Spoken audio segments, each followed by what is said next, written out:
এই রেসিপিটা বানানোর জন্য আমি এখানে একটা টমেটো নিয়েছি, ছোটো টমেটোটাকে ভালো করে টুকরো করে নিচ্ছি।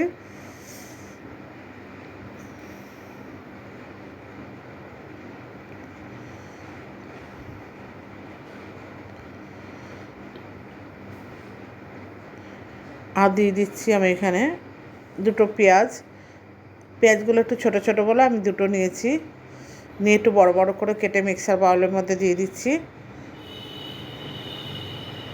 নতুন বন্ধু যদি কেউ থেকে থাকেন আমার চ্যানেলে, তাহলে আমার চ্যানেলটাকে সাবস্ক্রাইব করার অনুরোধ রইল এবং পাশে থাকা বেল আইকনটা অতি অবশ্যই প্রেস করবেন, কারণ আমি যখন কোনো ভিডিও আপলোড করব সবার প্রথম আপনাদের কাছে পৌঁছায়। আর এখানে প্রায় অনেকগুলো, যেহেতু ছোটো ছোটো রসুন, তাই অনেকগুলো রসুনের কোয়া দিয়ে দিলাম।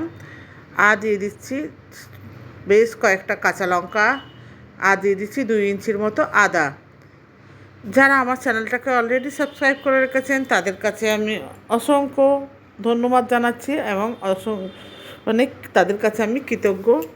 আর ফেসবুক পেজ থেকে যদি দেখে থাকেন আমার ভিডিওটা, তাহলে আমার পেজটাকে ফলো করার অনুরোধ রইল। এবার আমি এটা একটা পেস্ট বানিয়ে নেব। এদিকে ওভেনে আমি কড়াই বসিয়ে দিচ্ছি, কড়াইতে পরিমাণ মতো তেল দিয়ে দিচ্ছি।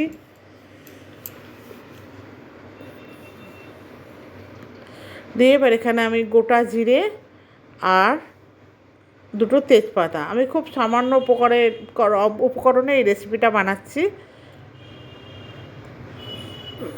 কোনো হাবে যাবে মশলা না, কিছু না, আদা রসুন আর পেঁয়াজ দিয়েই এবং ঘরে যেটুকুনি মশলা ছিল তাই দিয়েই করেছি।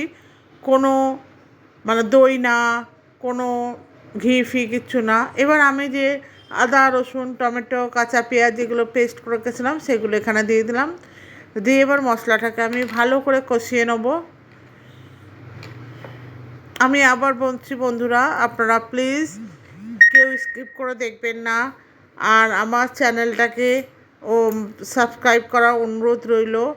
এবার আমি এখানে স্বাদ মতন লবণ দিয়ে দিলাম, নুন দিলাম, আপনারা আপনাদের স্বাদ মতো নিয়ে নেবেন। আর দিয়ে দিচ্ছি এখানে হলুদ গুঁড়ো 1 চা চামচের মতো।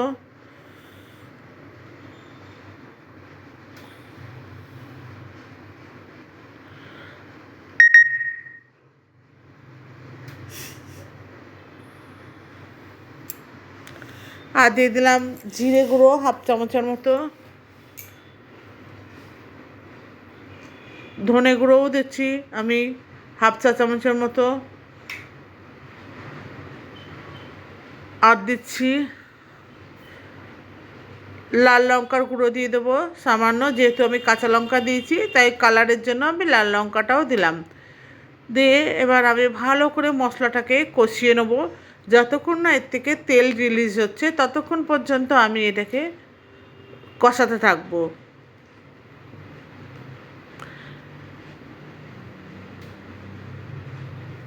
বন্ধুরা, আপনারা এই রেসিপিটা দেখছেন ব্রাহ্মিকাস কিচেন থেকে, আমি জয়া। আপনাদের যদি ভিডিওটি ভালো লাগে তাহলে ভিডিও শেষে অতি অবশ্যই লাইক কমেন্টস শেয়ার করতে ভুলবেন না, কারণ আপনাদের এই লাইক শেয়ার কমেন্টসে আমি উৎসাহিত হয়ে নিত্য নতুন ভিডিও বানানোর চেষ্টা করব। বন্ধুরা, আপনাদের ছাড়া এই পথ চলা অসম্ভব, সুতরাং আমার পাশে থাকবেন। এবার আমি এখানে 500 গ্রামের মতো চিকেন নিয়ে নিয়েছি। আমার চিকেনগুলো যেটা নিয়েছি সেগুলো একটু বড় বড় পিস নিয়েছি, আপনারা আপনাদের মতো করে পিস করে নেবেন। চিকেনগুলোকে ভালো করে আমি ধুয়ে পরিষ্কার করে নিয়েছি, আমি একটু গরম জল দিয়ে ধুয়েছি। এবার মশলাটাও এদিকে কষানো হয়ে গেছে, দেখুন তেলও ছেড়ে দিয়েছে। এবার আমি এখানে চিকেনের টুকরোগুলোকে দিয়ে দেবো। আজকে সানডে স্পেশাল এই চিকেন। বন্ধুরা, আপনারা এইভাবে একবার বানিয়ে দেখবেন ভাজা মশলা দিয়ে, ভীষণ ভালো লাগে। যেহেতু আমি মশলাটা আগেই কষিয়ে নিয়েছি সেই জন্যই বলছি যে এটা ভাজা মশলা। এভাবে একবার চিকেন রান্না করে দেখবেন।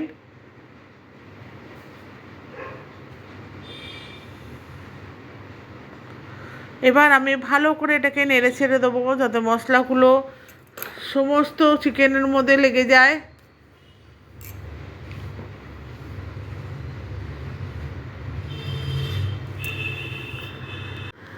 এবং চিকেনটাও কষানো হয়ে যায় সেইভাবে আমি নেড়ে চেড়ে দিচ্ছি। দিয়ে এবার একটা ঢাকনা দিয়ে আমি ঢেকে দিলাম। দিয়ে মিনিট চারেকের মতো আমি রান্না করব। মিনিট চারেকের পর আমি ফিরে এলাম। দেখুন কতটা জল বেরিয়েছে। আমি কিন্তু কোনো জল ইউজ করছি না, সমস্ত এই মশলা দিয়েই কষিয়ে কষিয়ে আমি রান্না করব। কেন চিকেনে নুন দিলে মোটামুটি জল বেরোয়। আমি যে মশলার বাটিটা রেখেছিলাম, এবার আমি এখানে দিয়ে দিচ্ছি কস্তুরি মেথি। কস্তুরি মেথিটা আপনাদের কাছে কস্তুরি মেথি না থাকলে এটা স্কিপ করতে পারেন, তার বদলে আপনারা চিকেন মশলা বা গরম মশলা ইউজ করতে পারেন। আমি এখানে কস্তুরি মেথিটা ইউজ করেছি, কেন একটা ভালো সুগন্ধ বেরোবে, তাই জন্য কস্তুরি মেথি ইউজ করেছি। আমার এই রেসিপিটা কেন হয়ে গেছে। এবার আমি একটা পাত্র নিয়ে নিয়েছি, সেখানে আমি পরিবেশনের জন্য ঢেলে নেব। বন্ধুরা, আশা করছি আপনাদের ভালো লেগেছে। তাহলে ওই যে বললাম, ভালো লাগলে লাইক শেয়ার কমেন্টস করতে ভুলবেন না। পাশে থাকা বেল আইকনটা অতি অবশ্যই প্রেস করবেন নতুন বন্ধুরা, আর আমার চ্যানেলটাকেও সাবস্ক্রাইব করবেন। তাহলে বন্ধুরা, পুরনো বন্ধুদের আপনাদের অনেক অনেক ভালোবাসা, আর যারা সাবস্ক্রাইব করে রেখেছেন তাদের কাছে আমি কৃতজ্ঞ। সুতরাং তাহলে বন্ধু, আজকে এই পর্যন্ত। আবার দেখা হবে অন্য একটা নতুন রেসিপিতে অন্য একদিনে। ততদিন পর্যন্ত আপনারা ভালো থাকুন, সুস্থ থাকুন, আর এইভাবেই আমাকে সাপোর্ট করে যান, কারণ আপনাদের ছাড়া আমার এই পথ চলা অসম্ভব। ভিডিওটি শেষ পর্যন্ত দেখার জন্যে অশেষ ধন্যবাদ, এবং আমি আন্তরিকভাবে আপনাদের কাছে কৃতজ্ঞ।